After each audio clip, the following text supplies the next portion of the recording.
علامہ محمد اجمل رضا قادری صاحب نے محفل میں شریک سبھی کو کون سی بات سمجھائی اور محفل میں علامہ بشیر فاروقی صاحب کی شرکت اور ساتھ ہی میلاد کے لنگر پر تنقید کرنے والوں کو جواب دیکھیں آگے اس ویڈیو میں۔ السلام علیکم، آج میں اور غضنفر ایک محفل میلاد میں شرکت کے لیے جا رہے ہیں۔ مل ایریا سے ہوتے ہوئے شاہ فیصل کالونی پہنچے، پھر نیشنل اسٹیڈیم والے روڈ سے ہوتے ہوئے اپنی منزل پر پہنچ گئے۔ بائک کو کھڑا کرنے کے بعد محفل کی جانب چل پڑے اور ماشاءاللہ سے داخلی راستے پر بہت ہی خوبصورت لائٹنگ کر رکھی تھی۔ خیر پھر ہم پنڈال میں داخل ہوئے جہاں بہت ہی شاندار ارینجمنٹس کی ہوئی تھیں۔ محفل میں شرکت کرنے والے مہمانوں کے بیٹھنے کے لیے خوبصورت سا انتظام کر رکھا تھا اور اسٹیج کو بھی پھولوں سے سجا رکھا تھا، جہاں ایک SMD بھی لگا رکھی تھی اور لائیو چلانے کے لیے کیمراز وغیرہ بھی سیٹ ہو چکے تھے، اور برابر میں خواتین کے لیے بھی خاص پردے کے ساتھ اہتمام کیا گیا تھا اور یہاں بھی ایک SMD لگا رکھی تھی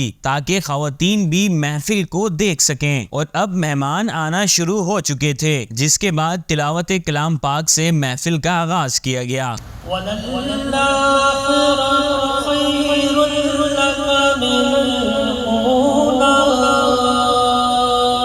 تلاوت کلام پاک کے بعد نعت شریف پڑھی گئی۔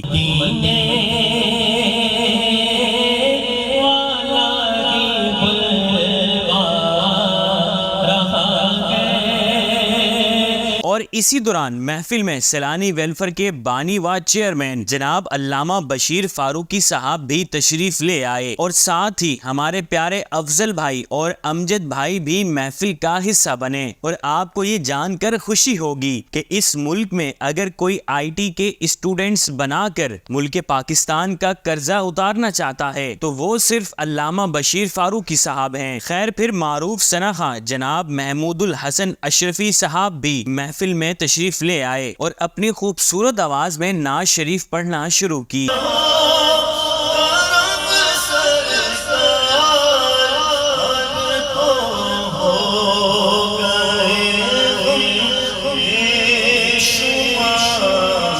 اور اب آج کی محفل کے مہمان خصوصی مبلغ اسلام جناب علامہ محمد اجمل رضا قادری صاحب بھی تشریف لے آئے، جن کا سب نے کھڑے ہو کر استقبال کیا، جس کے بعد حضرت اسٹیج پر تشریف لے آئے اور اسٹیج کی زینت بنے، اور پھر جناب محمود الحسن صاحب نے قصیدہ بردہ شریف پڑھا۔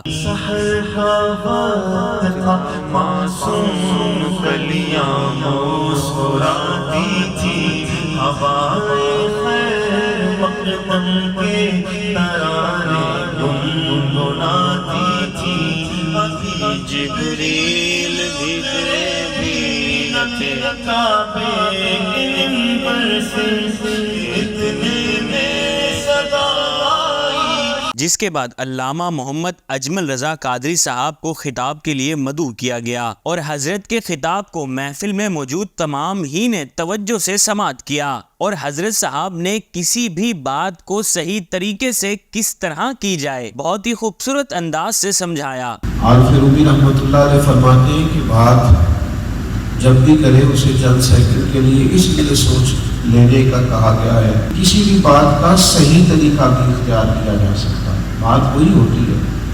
وہ فرماتے ہیں ایک بادشاہ کو خواب آیا تھا اور اس نے خواب میں دیکھا کہ میرے سارے دانت ٹوٹ گئے۔ ایک تعبیر کرنے والے کو معبر کو اس نے بلایا اور کہا کہ میں نے خواب میں دیکھا میرے سارے دانت ٹوٹ گئے ہیں۔ تو وہ تعبیر کرنے والا کہنے لگا ہے افسوس، مجھے بڑی تکلیف ہو رہی ہے یہ بتاتے ہوئے آپ کے سارے رشتہ دار، آپ کے عزیز، آپ کے بہن بھائی، بال بچے سب آپ کی زندگی میں انتقال کر جائیں گے، سارے چلے جائیں گے اور میں سب کے جنازے اٹھاؤں گا۔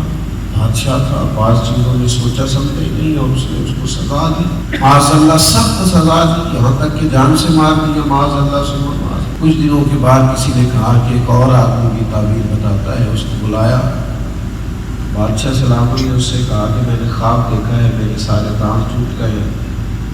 تو اس نے کہا کہ ہائے افسوس، اور اس نے کہا بادشاہ سلامت مبارک ہو، اس خواب کی تعبیر یہ ہے کہ اللہ تعالیٰ آپ کو آپ کے خاندان میں سے سب سے لمبی عمر عطا کرے۔ بادشاہ نے کہا بھائی اس کے لیے انعام بلوائیے گا۔